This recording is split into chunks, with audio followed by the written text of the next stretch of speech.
Today, Ashoka is celebrated as the ultimate ancient icon of peace. His wheel sits at the center of the modern Indian flag, but historical texts reveal a very different origin story, referring to him in his early years as Chandashoka, Ashoka the Fierce. To secure the throne of the Mauryan Empire, he didn't rely on diplomacy. Buddhist legends claim he eliminated his rivals by executing 99 of his own half-brothers to ensure no one could challenge his rule. He institutionalized his cruelty. Historical accounts describe a facility in his capital known as Ashoka's Hell. From the outside, it looked like a serene palace garden, but underneath, it was a state-sponsored torture chamber designed to break perceived enemies.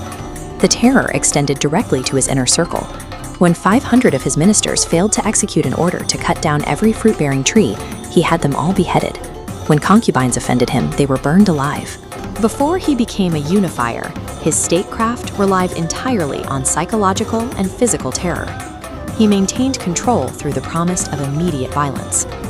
That policy reached its limit in 260 BCE, during his campaign to conquer the Republic of Kalinga on the eastern coast. This visualization charts the devastation of that campaign. The death toll dwarfed typical ancient skirmishes. 100,000 Mauryan soldiers died, alongside 150,000 Kalinga warriors, leaving 250,000 bodies on the battlefield. The volume of casualties poisoned the local geography. Historical accounts state the slaughter was so concentrated, the nearby Daya River ran red with blood. Standing over that carnage triggered a massive psychological break. Ashoka looked out at a region hollowed out, realizing that his conquest had yielded nothing but corpses and captives. If every expansion cost this many lives, there would eventually be no soldiers left to hold the borders, and no subjects left to rule. He suddenly abandoned the path of total war before the weight of the dead could collapse the state. He halted all military expansion. He renounced violence and officially converted to Buddhism, choosing to study under the monks of the Sangha. In place of military doctrine, he installed Dhamma as his official state policy, a code of righteousness, ethical conduct, and social responsibility. We read these policy shifts today, inscribed directly into the rock. These edicts outline new laws, abolishing the death penalty and animal sacrifice. He paired these with public works, constructing hospitals and planting shade trees along major highways to protect travelers. He systematically repurposed the state. He took a machine built for war and re-engineered it into a functional welfare system. To ensure the system survived, Ashoka provided massive financial and political patronage to the Buddhist community, leveraging state wealth to spread their teachings. This map tracks the spread of his building campaign. Over a few years, he funded the construction of 84,000 stupas and monasteries, radiating outward across the entire subcontinent. We can still see the physical weight of this project. Monuments like the Great Stupa at Sanchi were built to house relics and serve as permanent centers of this new culture. To broadcast his laws to a massive population, he erected monolithic stone pillars at key geographic choke points and trade routes across the empire.